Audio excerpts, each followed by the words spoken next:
الحمد للہ الذی ہدانا لہذا وما كنا لنہتدی لولا ان ہدانا اللہ والصلاة والسلام علی رسول اللہ وعلی آلہ واصحابہ اجمعین اما بعد فاعوذ باللہ من الشیطان الرجیم بسم اللہ الرحمن الرحیم ان فی خلق السماوات والارض واختلاف اللیل والنہار لآیات لأولی الالباب الذين يذكرون الله قياما وقعودا وعلى جنوبهم ويتفكرون في خلق السماوات والأرض ربنا ما خلقت هذا باطلا سبحانك فقنا عذاب النار صدق اللہ العلی العظیم۔ قابل صد احترام شیخ الجامعہ حضرت مولانا وحید الدین عمری مدد ذلہ العالی، اسٹیج پر تشریف فرما موقر مہمانان گرامی قدر، محترمہ خان مبشرہ فردوس صاحبہ، مدرسہ حاضہ کی معلمات بہنوں، قابل احترام سامعین اور طالبات اور نوجوان بچوں، دوستوں، سامعین و سامعات، السلام علیکم ورحمۃ اللہ وبرکاتہ۔ آج کے اس بہت ہی باوقار اور علمی اجلاس میں، تعلیمی مظاہرے میں مجھے شرکت کا یہ نادر اور قیمتی موقع حاصل ہوا۔ میں اس پر اللہ کا شکر گزار ہوں کہ جامعۃ الطیبات کے اس بہت ہی خوبصورت اور بہت ہی علمی و تحقیقی اجلاس میں، جس میں بہت ساری باتیں سننے اور سمجھنے کا موقع ملا، اسے دیکھنے اور اس کے مشاہدے کا بھی بہت اچھا لمحہ تھا، جو اس وقت جس کو ہم کہہ سکتے ہیں کہ صحیح معنوں میں زندگی کے اس وقت کا استعمال ہوا۔ جامعۃ الطیبات کے اس پورے پروگرام کو جب میں نے سنا تو دانیہ کلثوم صلی اللہ کی تلاوت سے اس کا آغاز ہوا۔ تلاوت قرآن کو سن کر یہ محسوس ہوا کہ مدرسے میں حفظ اور تجوید پر کتنی توجہ دی جا رہی ہے۔ ہماری بیٹی نے حسن تلاوت کا حق ادا کیا، نہایت ہی خوبصورت لہجے میں اور تلفظ اور مخرج کے ادائیگی کے ساتھ، یہ اس انداز سے غالباً یہ بچے حافظہ کی حیثیت سے فارغ ہوئی ہیں۔ اللہ مزید علم میں اضافہ فرمائے۔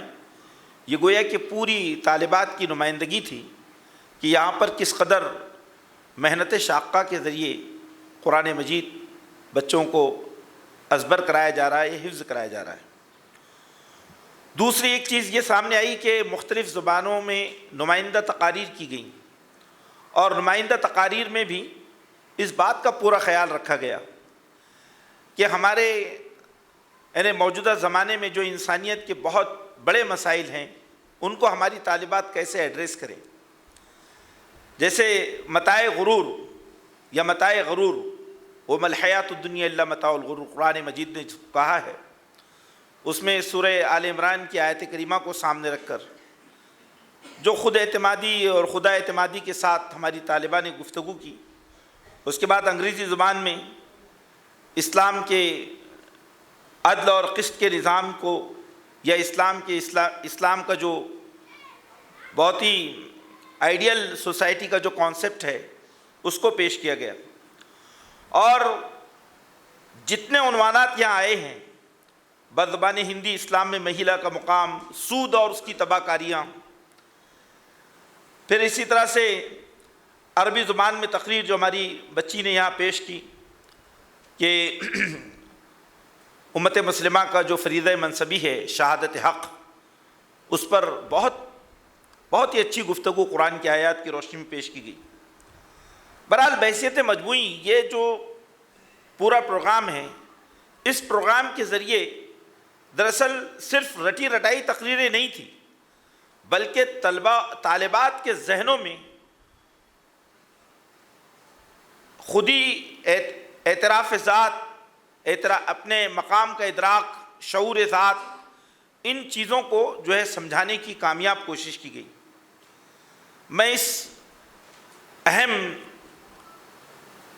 اقدام پر یا اتنے بڑے تربیتی نظام پر مدرسہ حاضہ کی انتظامیہ کو دل کی گہرائیوں سے مبارکباد پیش کرتا ہوں، اور ساتھ ہی ساتھ ان تمام سرپرست حضرات کو بھی مبارکباد پیش کرتا ہوں کہ ایسی بہترین درسگاہ میں ان کو جو ہے انہوں نے اپنی بچیوں کو تعلیم و تربیت کے لیے یہاں بھیجا ہے۔ اللہ تعالیٰ اس ادارے کو خوب ترقی عطا فرمائے۔ اب یہاں پر اگر ہم دیکھیں تو ہمارے سامنے جو سامعین ہیں یا سامعات ہیں، تو اس طرح سے اگر ہم پورے اجلاس کا مشاہدہ کریں یا اس کا تجزیہ کریں تو اس میں 3 طرح کے ماشاءاللہ ہمارے سامعین ہیں۔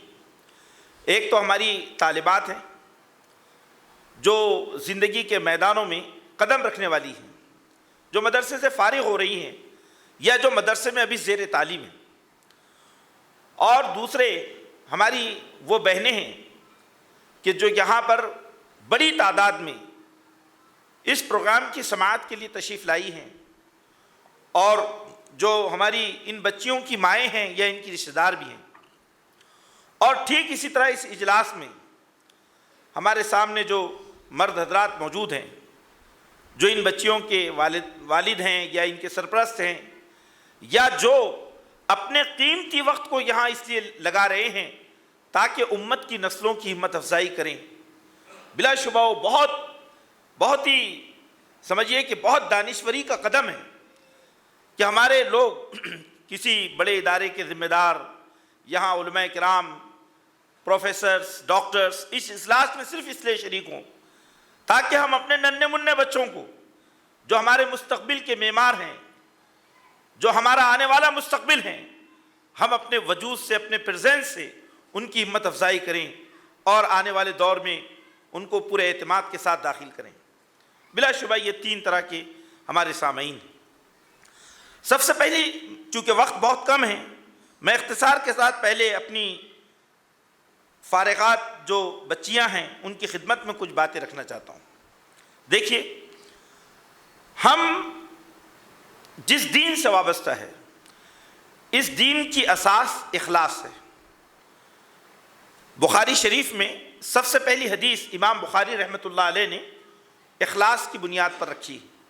انما الاعمال بالنیات، اللہ نے سارے اعمال کو نیتوں سے جوڑا ہے۔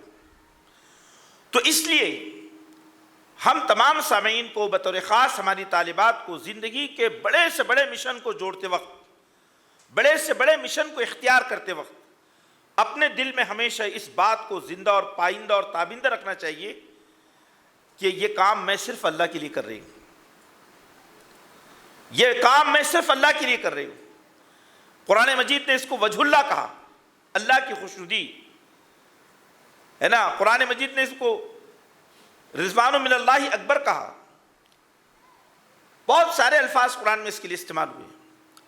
اگر یہ جذبہ اخلاص، یہ نیت کی پاکیزگی جب بڑے مقصد کے ساتھ جڑ جاتی ہے تو پھر وہ ذرے بے مایا کو آفتاب بنا دیتی ہے۔ صحابہ کرام کی زندگیوں میں جو کردار کی خوشبو تھی اور ان کی زندگیاں جو عالم انسانیت کے لیے روشن ستارے بن گئی ہیں، اس کے پیچھے ان کا یہ اخلاص تھا، مخلصین لہ الدین۔ تو یہ بات، چونکہ آج ہم اس بات کو دنیا میں دیکھ رہے ہیں کہ لوگوں کے اندر نمود و نمائش اور جو ہے وہ شہرت کا حصول، اپنے آپ کو زیادہ سے زیادہ دنیا کے سامنے ایکسپلور کرنا، تو یہ جو چیزیں ہیں اس میں بلا شبہ اللہ تعالیٰ وہ تمام چیزیں ہم کو عطا فرمائے گا، یہ سب اس کے ہاتھ میں ہے کہ وہ عزت دیتا ہے، شہرت دیتا ہے۔ لیکن ایک عالمہ یا ایک کسی بھی مسلم کو وہ سب سے پہلے اپنے علم کی بنیاد اخلاص پہ رکھنا چاہیے اور اپنی تمام سرگرمیوں کو خدا کی خوشنودی کے اس کا محرک ہونا چاہیے۔ دوسری جو چیز ہے، میں نے جیسا قرآن مجید کی آیت آپ کے سامنے پیش کی ہے ہماری طالبات بہنوں سے، اس میں سبھی کے لیے بات کہی گئی ہے۔ اللہ تعالیٰ یہ بات کہتا ہے کہ جو اولو الالباب ہیں، عقل والے ہیں، تو یہ عقل والے لوگوں کی کچھ خوبیاں ہیں جن خوبیوں کی بنیاد پر یہ کائنات کا جوہر ہے، کائنات کا حاصل ہے۔ دنیا میں انسان اس وقت اللہ کے نزدیک معتبر ہوتا ہے جب وہ عقل سلیم اپنے پاس رکھتا ہے۔ عقل سلیم اور قلب سلیم، یہ دو بڑی اہم چیزیں ہیں۔ اللہ تعالیٰ نے سورہ آل عمران میں یہ بات ارشاد فرمائی ہے کہ زمین و آسمان کی تخلیق میں ان لوگوں کے لیے نشانیاں ہیں جو اولو الالباب ہیں۔ اولو الالباب کس کو کہتے ہیں؟ یہ لب کی جمع الباب ہے، جس کے معنی ہوتے ہیں عقل، فہم۔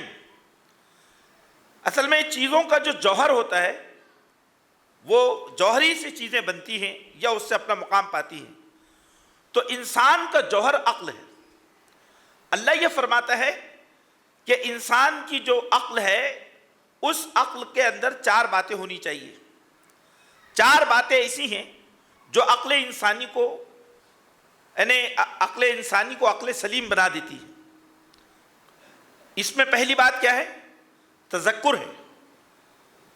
الذین یذکرون اللہ قیاما وقعودا وعلی جنوبہم، کہ اللہ کا ذکر، یہ جو پوری کائنات ہے، یہ پوری کائنات دراصل اللہ کے ذکر سے معمور ہے۔ اگر ایک انسان کو، ایک عالم کو، اس کی زندگی میں ذکر الہی ہو، ذکر الہی سے مراد یہ معرفت الہی، اللہ کو یاد کرنا، چاہے کھڑے ہوں، بیٹھے ہوں، حالت نوم میں ہوں، سو رہے ہوں اور کروٹیں بدل رہے ہوں، اس وقت بھی اللہ کا ذکر، اس کو تعلق باللہ بھی کہتے ہیں۔ لیکن اللہ کا جو ذکر ہے یہ دراصل اس پوری کائنات میں پھیلا ہوا ہے، اس لیے ذکر کو علم بھی کہا گیا ہے۔ قرآن مجید میں، خود قرآن مجید کا ایک نام ذکر ہے، اِنَّا نَحْنُ نَزَّلْنَا الذِّكْرَ وَإِنَّا لَهُ لَحَافِظُونَ۔ ایک چیز یہ ہے۔ دوسری چیز کیا ہے؟ تفکر ہے۔ اللہ یہ فرماتا ہے کہ مومنین وہ غافل نہیں ہوتے، وہ چیزوں میں غور و فکر کرتے ہیں۔ یہ پوری کائنات کھلی کتاب ہے اور اس پوری کائنات میں علم بکھرا ہوا ہے، اور جو تفکر کرتے ہیں یعنی چیزوں پر اپنی توجہ کو مرتکز کرتے ہیں اور اس کے اسباب اور اس کی خاصیتیں اور اس کے مقاصد معلوم کرتے ہیں، وہ تفکر ہے۔ تفکر یہ اسلامی شریعت کا عنوان ہے۔ اسلام اپنے ماننے والوں کو تفکر سکھاتا ہے۔ قرآن میں جگہ جگہ اس کا ذکر ملتا ہے۔ قرآن مجید کے مقاصد میں بھی ایک مقصد ہے انسان میں تفکر و تدبر کی صلاحیت پیدا ہو۔ تو ہماری جو عالمات بچیاں ہیں انہیں مستقل غور و فکر کا عادی بننا چاہیے، تفکر کرنا چاہیے، سوچنے کی صلاحیتیں پیدا کرنا چاہیے۔ قرآن مجید نے اس کے لیے مختلف مقامات پر الفاظ استعمال کیے ہیں کہ تفکر جو ہے وہ انسان کے لیے کس قدر ضروری ہے۔ لیکن تفکر کے نتائج کیا ہیں؟ قرآن نے کہا کہ تفکر کا پہلا نتیجہ ہے مقاصد سے آشنائی۔ یتفکرون فی خلق السماوات والارض ربنا ما خلقت ھذا باطلا سبحانک فقنا عذاب النار۔ زمین و آسمان کی تخلیق میں تدبر کرتے ہیں، تفکر کرتے ہیں اور بے اختیار پکار اٹھتے ہیں کہ اے پروردگار تو نے اس کائنات کو بے مقصد پیدا نہیں کیا، باطل پیدا نہیں کیا۔ تو اس سے یہ بات معلوم ہوتی ہے کہ مقصد زندگی کا شعور، چیزوں کے جو مقاصد ہیں اس کو سمجھنا۔ آج آپ دیکھیں کہ آج کا جو انسان ہے وہ وسائل حیات کا بھرپور استعمال کر رہا ہے، لیکن وسائل حیات کے مقاصد سے نابلد ہے۔ پیسہ کما رہے ہیں، کیوں کما رہے ہیں؟ مرد ہے، عورت ہیں، ان کے مقاصد کیا ہیں؟ تو جو چیزوں کے مقاصد ہیں اس کا شعور ہونا چاہیے۔ اس مقصد میں خود انسان کی ذات بھی شامل ہے۔ جب انسان خود شناس ہوتا ہے، جب وہ اپنے آپ کو پہچانتا ہے، تو پھر وہ کائنات کے اندر ایک قیمتی چیز بن جاتا ہے۔ اور جب انسان خود فراموش ہوتا ہے تو یہ خود فراموشی انسان کی ذلت اور اس کی رسوائی کا سبب بن جاتی ہے۔ شاعر اسلام علامہ اقبال نے اسی کی طرف متوجہ کیا ہے کہ خودی کی موت سے مشرق کا اندرو بے نور اور خودی کی موت سے مغرب ہے مبتلائے جذام۔ یہ بڑی اہم چیز ہے۔ اب یہ مقاصد کا شعور یہ انسان کے اندر کیا چیز پیدا کرتا ہے؟ احتساب، احتساب ذات، احتساب کائنات۔ ابلیس جو ہے وہ ابلیس امت مسلمہ سے اس لیے ڈرتا ہے کہ اس امت کے اندر احتساب کا شعور پیدا نہ ہونے پائے۔ ہر نفس ڈرتا ہوں اس امت کی بیداری سے میں، ہر نفس ڈرتا ہوں اس امت کی بیداری سے میں، ہے حقیقت جس کے دین کی احتساب کائنات، اس کے دین کی جو اصل مقصد ہے وہ کائنات کا احتساب ہے۔ تو بھائیو یہ چیز اس میں شامل ہے۔ پھر اسی طرح قرآن مجید نے اولو الالباب کی صفات میں یہ بات بھی کہی ہے سورہ بقرہ میں کہ تزودوا فإن خیر الزاد التقوی فاتقون یا اولی الالباب، لوگو اپنی زاد راہ تیار کر لو، اپنے ساتھ سامان سفر رکھو، کھانے پینے کی اشیاء وغیرہ، لیکن سب سے بہترین زاد راہ اللہ کا تقوی ہے۔ تو فاتقونی یا اولی الالباب، اے عقل والو میرا تقوی اختیار کرو۔ یہ بڑی اہم چیز ہے۔ اس میں تقوی جو ہے وہ علم و حکمت کی بنیاد ہے۔ راس الحکمت مخافت اللہ، انسان کی اللہ تعالیٰ نے انسان کو حکمت اس وقت بخشی ہے جب اس میں اللہ کا تقوی پیدا ہو، کیونکہ اللہ کا تقوی یہ علم و حکمت کی اصل جڑ ہے۔ پھر اس کے بعد میں جو چوتھی چیز ہے، وہ چوتھی چیز قرآن مجید نے کہا ہے وہ ہے عبرت پذیری۔ یہ دنیا حادثات کی دنیا ہے، واقعات کی دنیا ہے، یہاں کے حالات انسان کو سبق دیتے ہیں، لیکن مومن ان حالات سے عبرت حاصل کرتا ہے۔ فَاعْتَبِرُوا یا اولی الابصار یا اولی الالباب، اے دیدہ بینا رکھنے والو، اے عقل رکھنے والو، اس پوری کائنات سے عبرت حاصل کرو۔ تو یہ جو چیزیں ہیں، یہ چیزیں دراصل ایک طالب علم کو اس پر سوچنا چاہیے، غور و فکر کرنا چاہیے۔ پھر اسی کے ساتھ ساتھ اگر ہم موجودہ حالات میں اپنی طالبات کے لیے کچھ باتیں اگر ہم رکھنا چاہیں تو اس میں ایک چیز یہ ہے کہ ہماری طالبات عصر حاضر کے تقاضوں کو سمجھیں۔ دیکھیے عصر حاضر سے ڈرنے کی ضرورت نہیں ہے۔ دنیا کے اندر ڈر اور خوف کی جو نفسیات ہے یہ انسانوں کو ہلاک کر دیتی ہے۔ آج امت مسلمہ کی پستی کا ایک سبب یہ بھی ہے کہ اس امت کو ایک فوبیا کا شکار بنا دیا گیا ہے، ایک ڈر کا شکار بنا دیا گیا ہے۔ ہماری نسلیں بھی اس کی وجہ سے احساس قیطری کا شکار ہو رہی ہیں۔ ہمیں اپنے بچوں کو اس انداز سے تربیت، یعنی ان کو آگے بڑھانا ہے کہ وہ زمانے کی آنکھوں میں آنکھیں ڈال کر بات کر سکیں۔ عصر حاضر کے تقاضے آپ دیکھتے ہیں، علامہ اقبال رحمۃ اللہ علیہ وہ یہ کہتے ہیں کہ میں جب ہندوستان میں تھا تو میں اتنا پکا مسلمان نہیں تھا، لیکن جب میں مغرب میں پڑھنے کے لیے گیا، یورپ میں جب پڑھنے کے لیے گیا تو یورپ کے حالات کو دیکھ کر، جس کو دنیا یورپ سے مروب ہوتی ہے، میں یورپ کو دیکھ کر اسلام جو ہے اس کی عظمت میرے دل میں پیدا ہوئی۔ مسلمان کو مسلمان کر دیا طوفان مغرب نے، تلا تم ہائے دریائی سے گوہر کی سیرابی۔ یعنی اقبال کا یہ جو گوہر تابدار ہوا تو اس گوہر کی سیرابی میں دراصل دریاؤں کا تلاطم ہے۔ تو ہماری نئی نسلوں کے ذہن میں یہ بات آنی چاہیے کہ وہ اپنے آپ کو پہچانیں، وہ حالات سے مروب ہونے کے بجائے وہ صبر و استقامت کے ساتھ حالات کا جو ہے چیلنج قبول کرنے کے لیے اپنے آپ کو تیار کریں۔ بہت سی باتیں ہمارے سامنے مبشرہ فردوس صاحبہ نے پیش کیا کہ ان چیلنجز کا ہم مقابلہ کیسے کریں۔ وہ کون سے علمی فکری محاذ ہیں جہاں پر فتنوں کی ایک بہت بڑی کائنات ہمیں دکھائی دیتی ہے، ان فتنوں کی کائنات کی سرکوبی کیسے کریں۔ 21ویں صدی میں علامہ اقبال، مولانا ابوالعلا مودودی، حسن البنا شہید اور یہ دیگر ہمارے سامنے اکابر مجددین امت دکھائی دیتے ہیں کہ جنہوں نے اپنے زمانے کی فتنوں کا مقابلہ کیا۔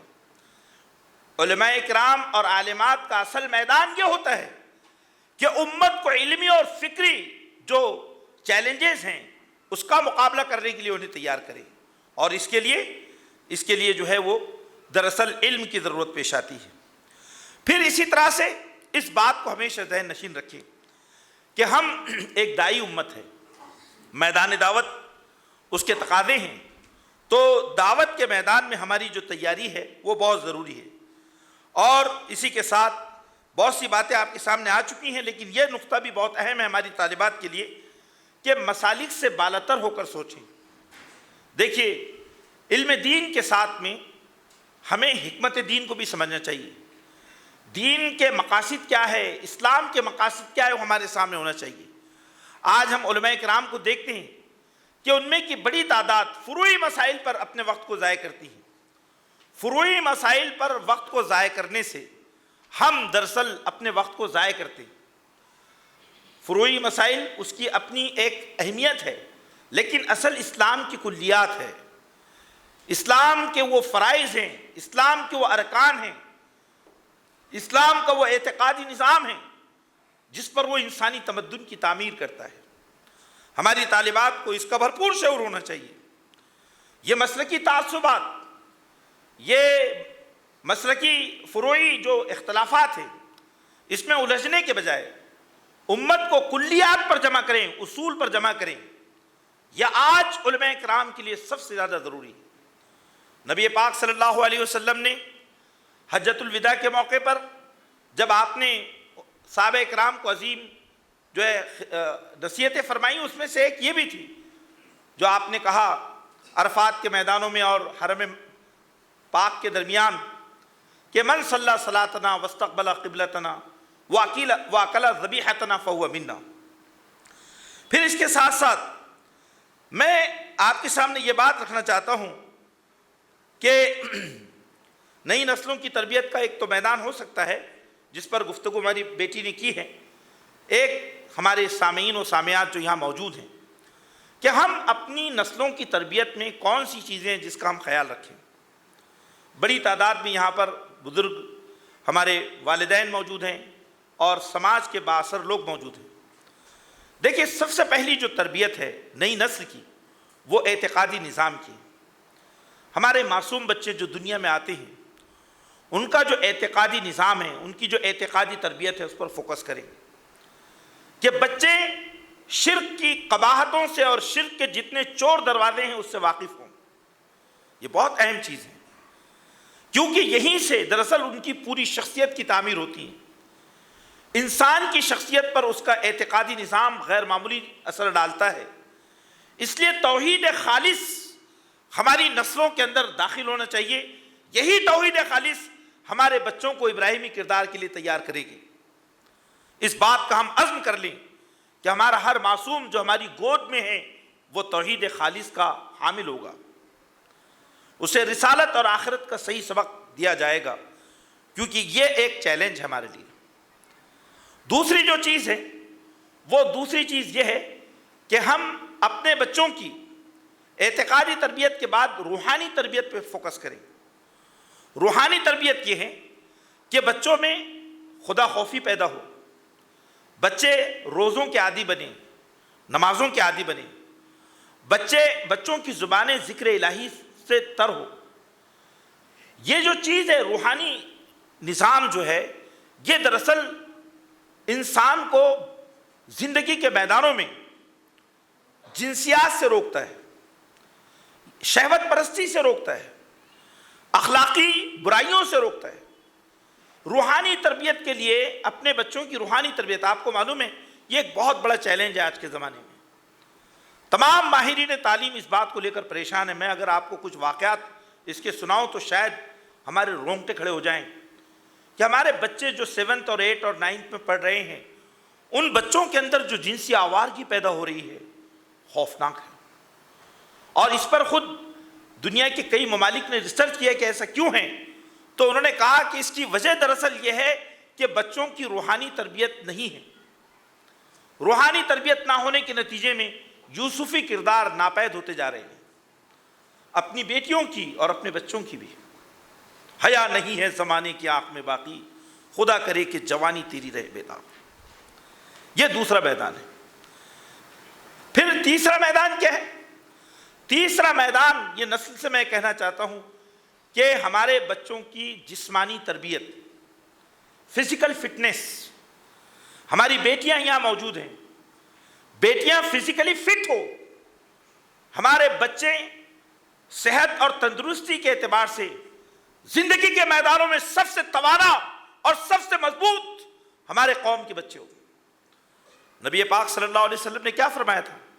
المؤمن القوی خیر من المؤمن الضعیف واحب الی اللہ، کہ ایک قوی مومن، ایک طاقتور مومن، وہ ایک ضعیف اور کمزور مومن سے بہتر ہوتا ہے اور اللہ کو زیادہ محبوب ہوتا ہے۔ حضرت طالوت کو اللہ نے بادشاہی کے لیے منتخب کیا، تو کیوں کیا؟ ان اللہ اصطفاہ علیکم وزادہ بسطۃ فی العلم والجسم، اللہ نے طالوت کو علم اور جسم کی بنیاد پر امامت بخشی، قیادت بخشی، بادشاہت بخشی۔ فزیکل فٹنس بچوں میں ہونا چاہیے۔ آج ہم دیکھ رہے ہیں کہ بچے ڈیجیٹل دنیا کی طرف جو جا رہے ہیں وہ کتنا وقت ضائع کر رہے ہیں۔ یہ ایک چیز ہے ہماری بہنوں کو، یہ کئی میدان ہیں جس پر گفتگو کی ضرورت ہے، لیکن یہ چیزیں ذہن نشین رکھیں۔ پھر اسی کے ساتھ ساتھ اپنی نسلوں کی تربیت میں ایک ہے سماجی تربیت۔ سماجی تربیت کا مطلب یہ ہے کہ ہم اپنے بچوں کو سماج سے جوڑیں، سماج سے کٹنے نہ دیں۔ آج کل ہم دیکھ رہے ہیں کہ کالونیز میں بچے رہتے ہیں، گھروں میں رہتے ہیں، تو ان کے اندر پڑوسیوں کے حقوق، رشتہ داروں کے حقوق، اپنے وہ رشتہ دار جو کہ ننیالی ہوتے ہیں، ددیالی ہوتے ہیں، دوستوں کے حقوق۔ اسلام دراصل ایک سماجی مذہب ہے۔ اسلام اپنے ماننے والوں کو سماج میں دینے کے لیے اس کو پیدا کرتا ہے۔ الید العلیٰ خیر من الید السفلیٰ، الید العلیٰ، سماج سے جوڑیں، سماج سے کٹنے نہ دیں۔ کیونکہ مغربی تہذیب کے فتنوں میں ایک فتنہ یہ بھی ہے کہ انسان خود پرست ہو گیا ہے، اپنے آپ کے لیے جینا چاہتا ہے۔ ہم چاہتے ہیں کہ ہمارے بچے قوموں کے امام بنیں، ہمارے بچے سماج کے اندر انسانوں کی ضرورت بنیں، لوگ محسوس کریں اپنے مسائل کے لیے کہ مسلم نوجوان ہے جو ہمارے مسئلے کو حل کر سکتا ہے، ایک درد مند دل اس کے پاس ہو، انسانیت کا سوز و گداز اس کے پاس ہو۔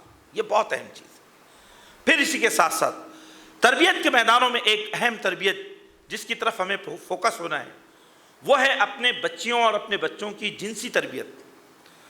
بچوں کے اندر یہ ایک بڑا میدان ہے، اس پر اسٹڈی کیجیے کہ کیسے اپنے بچوں کی جوانی محفوظ رہے، کیسے وہ شہوت اور جنسیات سے اپنے آپ کو بچائیں، اس کے اخلاق، اس کے آداب، اس کا شعور ان کی زندگی میں آنے پائے، ضرور آنا چاہیے۔ ٹھیک اسی کے ساتھ ساتھ جذباتی تربیت۔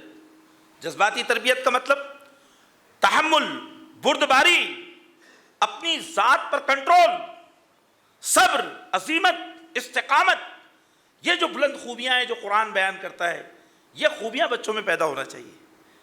وَلَا تَسْتَوِي الْحَسَنَةُ وَلَا السَّيِّئَةُ ادْفَعْ بِالَّتِي هِيَ أَحْسَنُ۔ دیکھیے بڑی اہم باتیں ہیں جو ہمارے تربیت کے میدانوں سے جڑی ہوئی، اس پر ہمیں متوجہ ہونے کی ضرورت ہے۔ ٹھیک اسی طرح تربیت کا ایک بہت بڑا میدان وہ اپنے بچوں کی علمی اور عقلی تربیت بھی ہے۔ علمی اور عقلی تربیت کا مطلب کیا ہے کہ بچوں کو ہم مادہ پرست نہ بنائیں بلکہ بچوں کو علم کا شوقین بنائیں۔ اپنے گھر میں ایسی لائبریری ڈیزائن کریں کہ ہمارے بچے کتابیں پڑھنے کے عادی بنیں، مطالعے کے عادی بنیں، علم دوست بنیں۔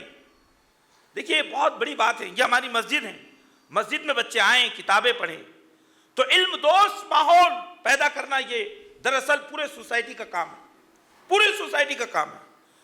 اپنے بچوں کی ہمت افزائی کریں۔ چونکہ وقت ہو چکا ہے، بس میں آپ کے سامنے آخری بات یہ کہنا چاہتا ہوں کہ تربیت کے جو میدان ہیں، تزکیے کے جو میدان ہیں، وہ رول ماڈل چاہتے ہیں۔ یہ بات بڑی اہم ہے، آج کے دور کے ماہرین یہ بات کہہ رہے ہیں کہ نئی نسل جو آنے والی نسلیں ہیں جن کا ذکر ابھی کیا گیا ہے کہ وہ نسلیں جو ہے کتنی ایڈوانس ہیں، یہ جو پوسٹ ماڈرنزم کی جو بات کہی جا رہی ہے، ان نسلوں کا نظریات پہ اعتماد نہیں ہے، ان کا یہ جو ہے دراصل پریکٹیکلز کو دیکھتی ہے، یہ مشاہدے کی بنیاد پر اپنے آپ کو تیار کرتی ہے۔ تو اس لیے ضروری ہے کہ ہم جو ہے وہ اپنے آپ کو اس کردار کا حامل بنائیں جو ان نسلوں کے لیے ایک سبق ثابت ہو۔ دیکھیے شاعر مشرق علامہ اقبال نے ایک بڑی پیاری بات کہی ہے، انہوں نے کہا کہ مقصود ہو گر تربیت لال بدخشاں، مقصود ہو گر تربیت لال بدخشاں، بے سود ہے بھٹکے ہوئے خورشید کا پرتو۔ کہ اگر تم یہ چاہتے ہو کہ بدخشاں کے ہیرے اور لال تم پیدا کرو، تو بدخشاں کے ہیرے اس وقت تک تم پیدا نہیں کر سکتے جب تک وہ سورج جس کی تمازت اور تپش سے بدخشاں کے میدانوں میں وہ ہیرے پیدا ہوتے ہیں وہ صراط مستقیم پہ سفر نہ کریں۔ وہ سورج خط استوا پر صراط مستقیم پہ سفر کرتا ہے تو اس کی روشنی متوازن ان پتھروں پہ پڑتی ہے، اور وہ پتھر جو ہے لال و گوہر میں تبدیل ہو جاتے ہیں۔ یعنی سورج کا روشنی رکھنا کافی نہیں ہے، بلکہ سورج کا خود خط مستقیم پر چلنا ضروری ہے، صراط مستقیم پر چلنا ضروری ہے۔ تو اس سے کائنات یہ سبق دیتی ہے کہ جو والدین یہ چاہتے ہیں کہ ان کے بچے لال و گوہر بنیں، تو وہ صرف نصیحتوں سے نہیں بن سکتے، ان کے لیے رول ماڈل کی ضرورت ہے۔ غور کیجئے علامہ اقبال کے شعر پر کہ مقصود ہو گر تربیت لال بدخشاں، بے سود ہے بھٹکے ہوئے خورشید کا پرتو۔